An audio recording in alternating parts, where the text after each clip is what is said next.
Hello everyone. In this video we are going to be doing some puzzling about certainty with our good friend the evil demon. Ooh, yeah, scary, huh?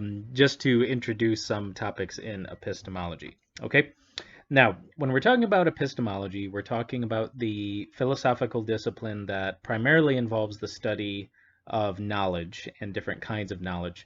But what we're talking specifically about in this unit is what's called propositional knowledge. So this is different from what's called practical knowledge or skill knowledge, and then acquaintance knowledge. So I know how to record a video lecture. I mean, I'm doing that right now. But all that means is that I'm able to go through the process of doing so. Acquaintance knowledge, same kind of thing. If somebody asks me, "Do I know Sally?" They're not necessarily asking me whether or not I have any true beliefs about Sally per se, or I give assent to sort of any propositions about Sally and the like. They're asking me if I know who she is. Now, clearly, acquaintance knowledge and skill knowledge do, in some meaningful sense, depend upon propositional knowledge. So, in order to know Sally, be acquainted with Sally, I primarily need to have at least some true beliefs about Sally, mainly that Sally actually exists, is an actual person, and things like that. But when we're talking about propositional knowledge, we're not talking about knowledge of how. With skill knowledge, we're not talking about knowledge of what, we're talking about knowledge of that. So with propositional knowledge, the proper objects of our knowledge would be propositions or statements about how the world actually is. So I know that would be sort of the prefix for propositional knowledge. So I know that 2 plus 2 equals 4. I know that such and such is the case, and so on and so forth. Okay. Now, but one of the age-old problems in epistemology is how we establish the difference between knowledge on the one hand and then just true belief on the other. So a lot of the times we will have a true belief which does not count as knowledge, usually because there's some kind of luck involved. So if you um, are taking a multiple choice test, for example, and you're doing just eeny, meeny, miny, mo for each answer. So you're given A, B, C, and D, and you're not quite sure what the answer is. So in doing eeny, meeny, miny, mo, wherever you start, you land on B. You know, my mother said to pick the very best one, and you are the one to be it. You land on B, so you circle B. Okay, and you take the entire multiple choice test using this method. And then you get your test back, and it turns out you got 100%. You got every single answer correct. Okay, now, even though you got every single answer correct, it would be a mistake to say that you possess knowledge, that you knew what the right answer was.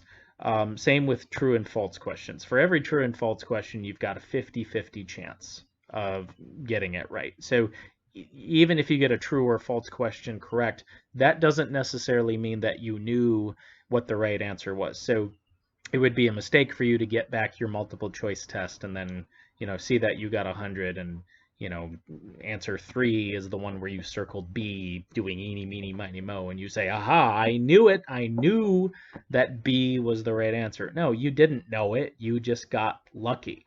Now, and part of the reason why it seems you got lucky in this case is we seem to be aware of the fact that eeny, meeny, miny, mo is not a reliable sort of procedure or basis or method for establishing true beliefs. So when we're talking about reliable belief forming methods or reliable belief forming mechanisms and reliable belief forming processes, what we mean are methods or processes or mechanisms which on the whole tend to produce more true beliefs rather than false beliefs.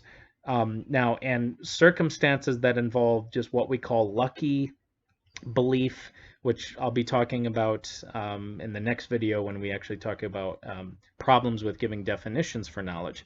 Most epistemologists seem to recognize that having knowledge, possessing knowledge in a propositional sense, is incompatible with lucky belief, where the method or process or mechanisms by which you are forming the belief are just as likely to produce a false belief as they are to produce a true belief, right? So visiting a psychic medium, shaking a magic 8 ball to make really important life decisions. No. These are wholly unreliable. You know, pseudo scientific methods that try to pass themselves off as if they're genuine scientific methods grounded in demonstrated, double-blind peer review and repeated experiments and observation, those kinds of things. That is why we sort of privilege scientific methods, because of all the sort of fail-safes and checks and balances. So scientific methods seem to be pretty good at eliminating luck and constantly checking ourselves. If we get a result that we didn't expect, we go back and we run the experiment again. We reformulate our hypotheses. We do those kinds of things. Okay, so to sum up, one of the major questions here is, how do we have, or how can we have, a reliable and sure foundation for knowledge? So how exactly can we show that the methods and procedures and principles and mechanisms that we use to form beliefs, and we ultimately kind of have to place some kind of trust in those methods. Well, how can we eliminate the amount of trust that we need to put into them? How can we maybe demonstrate or show that the very methods or principles or procedures or mechanisms that we use to form beliefs are in fact reliable? Okay, now one philosopher in history that really wrestled with this was what's called the father of modern philosophy, Rene Descartes. So the reason why Rene Descartes is called the father of modern philosophy a lot of times is because he represents a critical shift from the movement of classical and medieval philosophy to the modern period. In one sense, in terms of the content and the ideas that Descartes was interested in, but then just in another sense in terms of kind of where the starting point is. So I'm going to be painting in really broad strokes here, but through classical philosophy and medieval philosophy, largely the two biggest names in town were Plato and Aristotle. So even in the medieval period, a lot of the individuals doing philosophy were largely wedded to some kind of Platonism or some kind of Aristotelianism, right? Now, but what Descartes points out is this. Rene Descartes points out that where Plato and Aristotle both failed is that they failed to provide a starting point for knowledge which is not capable of being doubted. So the fact that Plato and Aristotle had significant philosophical disagreements with each other, even though they were both really smart guys, and we've got kind of, these broad camps, the Platonists on the one side and the Aristotelians on the other side. Plato, despite all of his brilliance, his metaphysics can be doubted. Aristotle, for all of his brilliance, his metaphysics can be doubted. And Descartes says, okay, well, wait a minute. Anything which can logically be doubted, anything which is capable of being doubted, cannot serve as a reliable foundation for knowledge. So what we need to do is we need to kind of investigate the typical methods and principles and procedures by which we operate in terms of thinking that we possess knowledge. A lot of times we probably think we possess knowledge when we in fact do not. Okay, now, so here's kind of a prime example of this. One thing that Descartes points out is that a lot of what we could call our ordinary beliefs about the external world. So the external world would just consist of objects which exist independently of our own mind. So if I'm being introspective about my own beliefs about the world and what I'm going to call here my seemings, so right now I'm recording in my kids' playroom, so I'll give you a quick tour here. So over here, we seem to have a television with some pictures and more pictures over here, and some books and a window, so I'm backlit. And down here, there seems to be a dollhouse and all of this. I seem to be wearing kind of a purpley t-shirt and all of this stuff. There seems to be an attic door right there, right? So these are seemings. These are things that I largely just kind of take for granted. The fact that I seem to see my daughter's dollhouse on the floor, I don't really think about forming the belief that the dollhouse is actually there. I just kind of do it automatically. So a lot of the seemings, I seem to see a dollhouse, I seem to see an attic door, I seem to see books on the bookshelf, I seem to see the TV and pictures and all these kinds of things. We largely just take it for granted that the reason why something seems to be the case is that it actually is the case. So this is what we would call our ordinary beliefs. Ordinary beliefs about the existence of plants and animals and human artifacts like cars and houses and dollhouses, and even ordinary beliefs about other minds. I take it that those of you listening to this video actually have minds and actually understand what I'm saying somewhat, and want to learn more and things like that. But how do I know you have a mind? So I seem to know that I have a mind because I'm aware of my own thoughts and attitudes and beliefs and desires. But I don't have that same kind of access to anybody else's attitudes and beliefs and desires. So how do I know there are minds other than my own? So this is a problem. Now, but this is what Descartes points out. So he points out that, sure, my seemings about ordinary objects and events in the world could be explained by the actual presence of those things. So the fact I seem to see my daughter's dollhouse could very easily be explained by the fact that the dollhouse is actually there, right? But Descartes says, here's the problem. My seemings could also be explained by something else other than the actual presence of these things. Okay, so maybe an all-powerful demon. Okay, so Descartes says, well, maybe I'm being deceived by an all-powerful demon who just gets sheer pleasure out of getting me to believe in the existence of these ordinary objects when in fact there are no such things. Okay, so what we have here are two rival hypotheses. Okay, so the whole idea behind deception is this: if I'm being deceived into believing something, that means that my belief is going to be mistaken. All right, so if there's an all-powerful demon that can produce seemings in realistic detail without the actual presence of those objects, that means that there is no dollhouse here. So my seeming to see a dollhouse could equally be produced by the actual presence of the dollhouse and the all-powerful demon just getting me to think that there's a dollhouse. That is how good the demon is.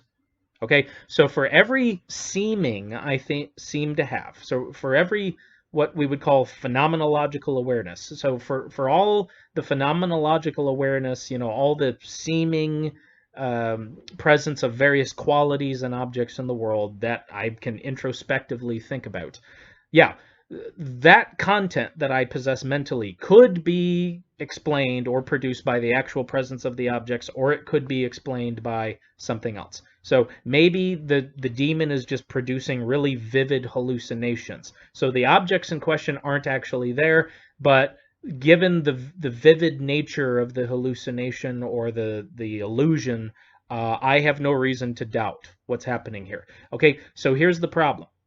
So my seemings are explained equally well by rival hypotheses. Okay, so my seeming to see a dollhouse is explained just as well by the actual presence of the dollhouse as it is with the demon hypothesis. So I've got two rival hypotheses, meaning I've got two hypotheses which can't both be true, which explain my seemings, the sense data that I have, or the awareness, the perceived awareness that I have, equally well. All right.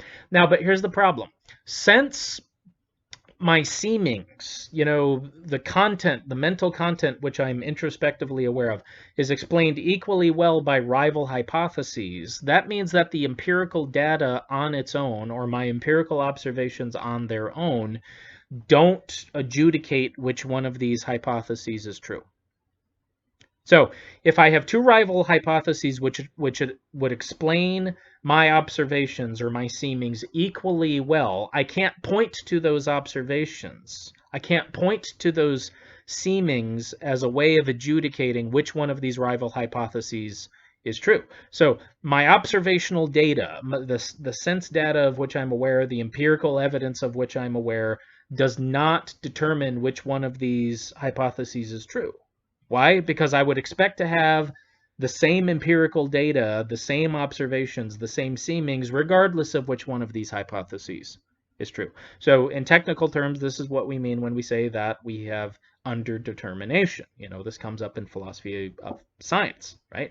Okay, but that means for Descartes that sense perception and empirical observation are wholly unreliable. So since everything that I seem to perceive or everything that I seem to observe could be explained by the actual presence of the objects or could be explained by something else, that means that sense perception and observation are wholly unreliable for establishing a sure foundation for knowledge. Okay? Now, more technically, what Descartes lands on is this. He advocates a view of knowledge known as infallibilism, meaning that any belief that I have that I am not certain of does not count as knowledge. It doesn't count as knowledge, okay? Now, but when we're talking about certainty, there's a couple of different ways we can use the term, okay? Now, a lot of times we use the word certainty just as sort of a psychological confidence that we have. So if my wife and I are taking the kids out and she says, "Did you lock the door?" "Yeah, I'm certain I locked the door." All I'm talking about is the degree of psychological confidence that I have that the door is locked. Okay, now that's tangentially related to what we're talking about here, but that's not what we mean by certainty. So to say that a belief of yours is certain in this sense doesn't mean that you have a degree of psychological confidence regarding it. What we mean by certainty is this. A belief is certain if it's not possibly produced in error. That's the kind of certainty that we are dealing with here. And my slides got all mixed up. Okay, so to say that a given belief that you have is certain means that it can't possibly be the case that the belief you have is produced in error. Okay? Now, so for Descartes, what that means is this. For Descartes, to establish certainty, what we need to do is eliminate the possibility of error. So any belief I have, in order to know that that belief is certain, or in order to kind of establish that that belief is certain, counts as knowledge, I need to eliminate the possibility that that belief was produced in error. So in order for me to be certain that my daughter's dollhouse is sitting in front of me on the floor, I need to be capable of establishing that I can't possibly believe that in error. Okay? Now, and if you've read Descartes' Meditations, he has his own ways of trying to establish certainty here through what he calls the methodology of doubt. So he says, I'm going to doubt everything which can logically be doubted until I find something which can't be doubted. He lands on, I think, therefore I am, and then he, goes through yada, yada, yada. So we're not going to go into that right now. But right now, all I want to do is point out why infallibilism might be problematic here. Okay, so let's assume this. Let's assume that infallibilism is correct, and let's assume that certainty is a requirement for knowledge, meaning any belief I have which is possibly produced in error, I'm not certain of. Okay. Well, what that means then is this. So on this assumption that certainty is a requirement for knowledge, that means for any proposition P, if I know that P, then I am certain that P. That logically follows from 1. So for any proposition P, if infallibilism is true, it means that if I know that P, then I am certain that P. Okay? So then, if I know that I have hands, it means that I am certain that I have hands. So since certainty is a requirement for knowledge, if I know that I have hands, I need to be certain that I have hands. That follows logically from 2. Okay? Now, But if I am certain that I have hands, then I am certain that I am not a handless person being deceived by the demon. Okay, so I abbreviated certainty in that first, part of the conditional there, because I ran out of letters, actually. So if I am certain that I have hands, then I am certain that I am not a handless person being deceived by the demon. Okay, now what's going on here with premise 4? What premise 4 is relying on is a given principle in epistemology known as the principle of epistemic closure. The formulation of epistemic closure we're going to be working with here is the idea that knowledge is closed under known entailment, meaning that if I know that some proposition P is true, and I also know that P implies Q, then I know that Q. Okay, so for example, if I know that I'm in West Chicago, and I know that my being in West Chicago implies that I am in Illinois, it seems then that I would know that I'm in Illinois. So I know I'm in West Chicago. I know that being in West Chicago implies that I'm in Illinois, so therefore I know that I'm in Illinois. Okay? So some philosophers object to epistemic closure, but we're not going to get into that right now. Okay? Now, so what does this have to do with the demon? We know that I have hands implies I am not a handless person being deceived by the demon. It can't be the case that you have hands and also be the case that you're a handless person being deceived by the demon. So if you know that you have hands and you know that having hands implies you're not a handless person being deceived by the demon, that means you know you're not a handless person being deceived by the demon. Okay? Now, but since certainty is a requirement for knowledge on infallibilism, what does that mean? But I'm not certain that I am not a handless person being deceived by the demon. Why? For all I know, I could be. Now, why is this the case? Why is it the case that it seems practical or realistic to say, you know what? For all I know, I could be a handless person that's being deceived by an all-powerful demon into thinking that I have hands when I in fact do not. Now, here's why this seems reasonable. In order for you to be certain that you're not a handless person being deceived by a demon, you have to be able to disprove the demon's existence. Now, Descartes thinks he can disprove the existence of the demon, but again, that's another matter entirely.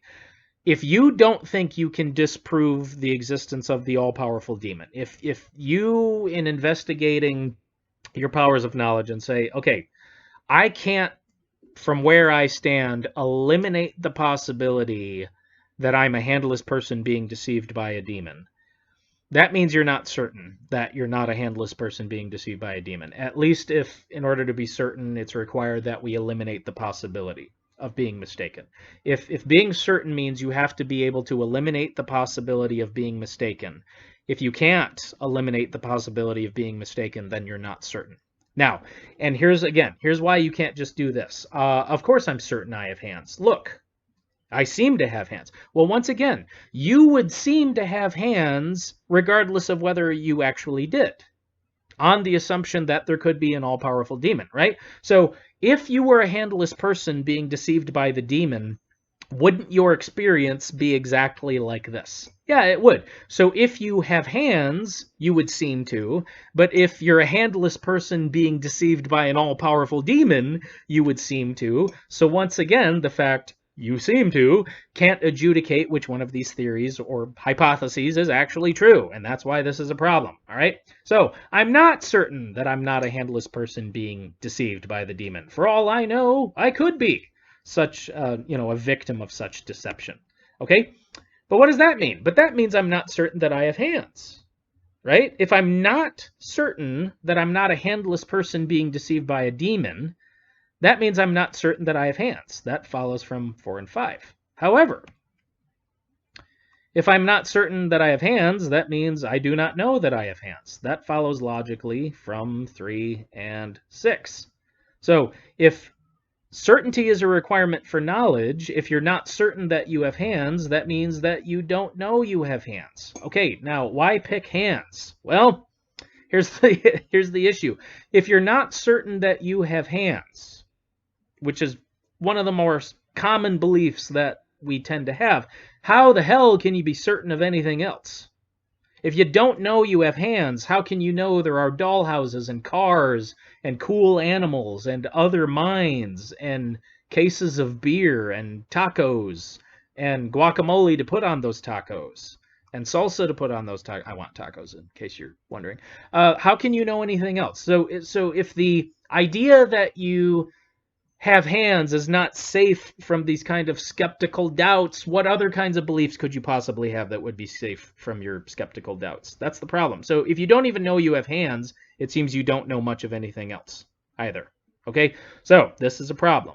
All right, now, but so again, we're not going to go through Descartes' strategy of dealing with this, and I've only got about 4 minutes here before I run out of tape. So here's one strategy. It seems that the best strategy might be to reject the assumption. The best strategy might just be to reject the assumption that certainty is a requirement for knowledge. Okay, because here's why. It certainly is true that if I know that P, then I am not mistaken that P. That's true. If I know some proposition, I'm not mistaken concerning that proposition.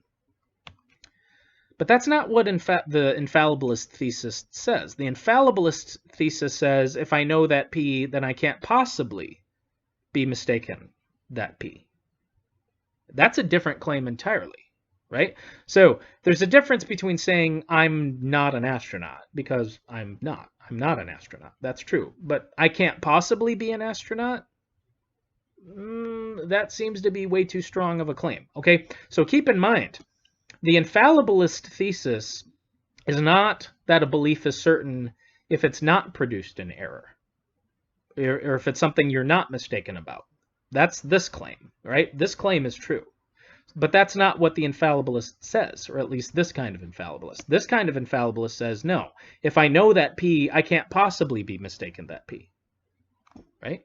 So there could be beliefs that you have that count as knowledge where they're produced by methods that could have possibly produced a false belief. So a lot of epistemologists are just going to deny that infallibilist thesis. A lot of epistemologists are fallibilists, meaning that your possessing knowledge is compatible with the possibility of being mistaken. So even though having knowledge is incompatible with actually being mistaken, so you can't possess knowledge and actually be mistaken. You might be able to possess knowledge and still possibly be mistaken. Okay? All right. So I hate to cut that short at the end here, but since I'm limited with only recording half-an-hour videos at a time, I'll have to leave it there. Okay, so I hope you found this a little bit mind-boggling and somewhat enjoyable, and I'll see you in the next video.